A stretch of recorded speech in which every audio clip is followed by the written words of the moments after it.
Good morning, everybody. How you all doing? This is Jimmy. I just wanted to give you some information today about appraising and about the appraisal industry. Actually, it's really kind of cool. I've been getting a lot of questions about the appraisal industry, my thoughts about where its future is, and how can people actually get into it. And I find that to be pretty interesting because, to be quite frank, that really hasn't happened. I've been an appraiser now for about 15 years. Not a lot of people have ever asked me these type of questions. So it's just really cool. Um, I will say this though. Let me start off by this. Being an appraiser is more than just showing up, taking a few photos, and going home and collecting the check. There are some real procedures that you have to follow. There's some things that you need to know. There's a business around all of the skills that you learn. But the bottom line is this: is it doable? Absolutely. Can anybody do it? Probably not anybody, but most people can if they apply themselves. It's a skill. As long as you're teachable and coachable, you should be able to learn it. That said, I want to make sure that we're setting the right expectation levels. There is a steep learning curve. I'm going to say that again. There is a steep learning curve. And you have to constantly update those skills. But like I said, with everything, once you learn it, it's easy to update and improve upon them. It's not like, it's not like you have to, it's not like you have to learn a new way to do eye surgery or something like that every other day. That's just not the way it is, right? Appraising is just like every other profession in the world, where once you learn the core set of skills, you constantly improve upon those. And the more you improve upon those, the better you get, the more comfortable you become, and the better product you produce. Okay, so that's my spiel about appraising. Like I said, this is not a get rich quick type of deal. You don't just get an appraisal license or appraisal stamp on your head and immediately go outside and start printing money. That's not the way it works either. It's something that you have to learn and progress through. Okay, so I say that because while there haven't been too many serious people who have come to me and asked me about seriously about becoming an appraiser, choosing this as a career for them, a potential career for themselves, there have been a few other people who have come to me with some weird requests, especially when they find out how long it takes to become an appraiser, to go through the entire process. One person in particular, and I'm always amazed at this one because this was an older person, and she had been around in the world for a while. I mean, working in a while, and she came to me and said, "Hey, I want to learn this profession." I said, "Okay, fine, that's great." And then the next thing you know, she was like, "Okay, well, what do I need to do?"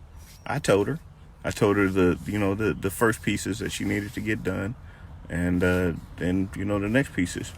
And then we were talking on the phone, and then she paused, and she was like, literally her what she said was literally this: "Wow, that takes too long. How long does it take to be a home inspector?" And I said, "Okay, well, but that's the type of thing you deal with." You see this also when you deal with realtors. Being a realtor is a real profession, and it takes a lot of skill. Again, it is a real profession. It takes a lot of skill. The best realtors are those that take their profession, they turn it into a career. It's not just a job, but they take it seriously. They get additional training, and they make the most out of every situation they can. Okay, not everybody does that. As opposed to real estate appraising, it's actually relatively easy to get a realtor license, but it's not very easy to be a realtor. If you understand the difference, being a realtor requires that you practice your skill. Being a realtor requires that you actually put some effort in. It does. It's a very serious profession, and that's why That's why they're paid in the way that they are. And also because they, in many cases, because they do what they do continuously, and they're toiling when nobody else sees it, they also kind of make it look like, like they don't do anything. But that's not really the case. And, just something that we all got to understand. The realtors that are out there that are really doing it, that are getting it done on a daily, everyday basis, they do it by making sure that they are, by really taking advantage of all of the lessons that they have around. Hey, Marshall, how you doing, man? That really take advantage of all the information that they have around them, and they really treat it as a profession, as I said. Okay, now I give you all that information as kind of a foundation. Like I said, I've been getting a lot of really good questions about how to become an appraiser. And so one of the most recent ones that I got was actually off of a YouTube video that I had done. And the young lady that asked it was basically like, okay, look, how do you find somebody to train with? And that is a legitimate question, because in appraising, unlike some other professions, some other real estate related professions, you actually have to find a mentor or a trainer to train you. That's how you get your certification. That is how the state and the Appraisal Institute and the other foundations, that's how they ensure that you are receiving a proper instruction in the appraisal processes. Okay. And I told her what I did, and I'll share that with you all. Basically what I did is I worked for free for about 3 years, maybe 4. And that's okay. I was in a situation where I needed to learn these skills. Fortunately for me, I also had a day job that was taking care of all my bills, that could pay for everything that I needed in terms of materials and some real comp subscriptions and all that other stuff that you need. I could do that from my other salary and from my other income sources. That was great for me. But finding somebody so the question becomes, how did I find that person? Well, as it turns out, it came through networking and through actually, demonstrating that I had a grasp of the basic materials. The gentleman that ultimately ended up training me was a friend of a friend of a friend, actually. He was connected in 2 different places in my friend network. And after talking to him for some time and going back and forth, me putting myself out there, me offering to help him with whatever he needed, whenever he needed it, he finally decided to train me.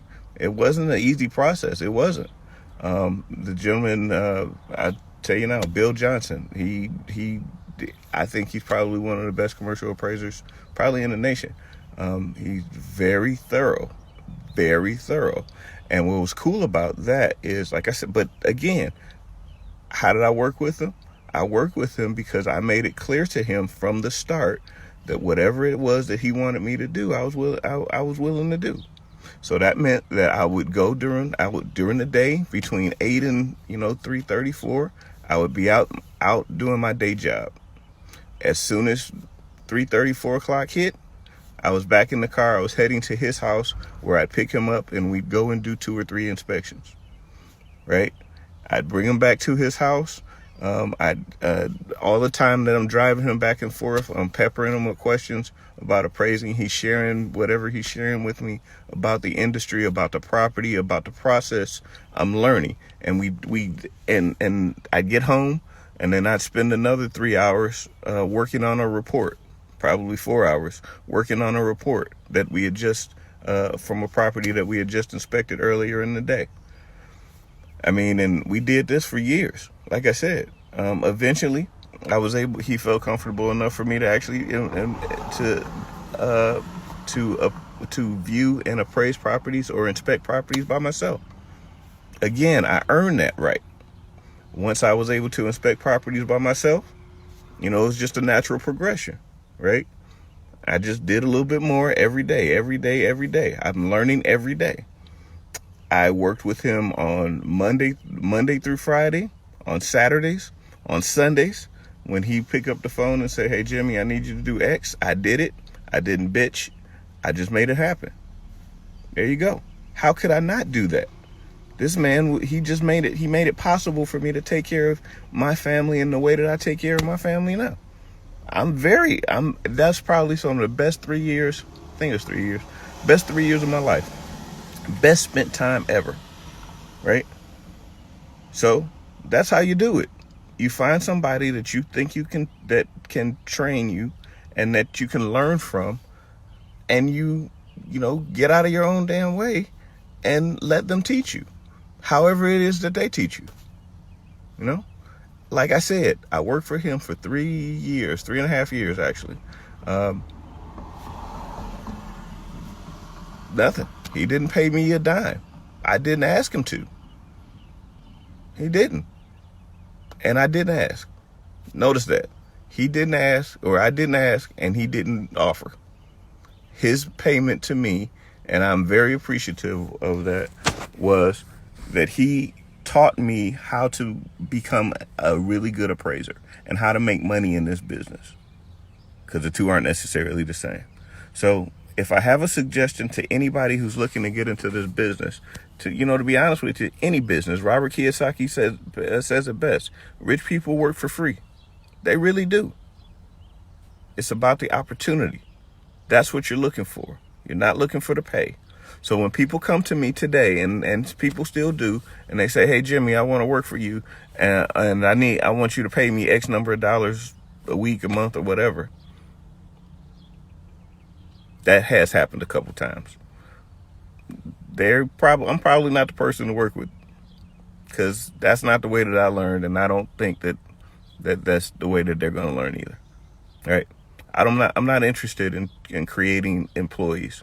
I have employees that are employees. I'm not interested in creating an appraiser employee. That's not something that I want to do. So I hope this helps.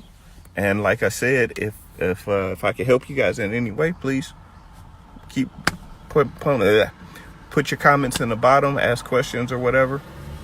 And with that, I'm going to let you go. Happy Tuesday. Talk to you later.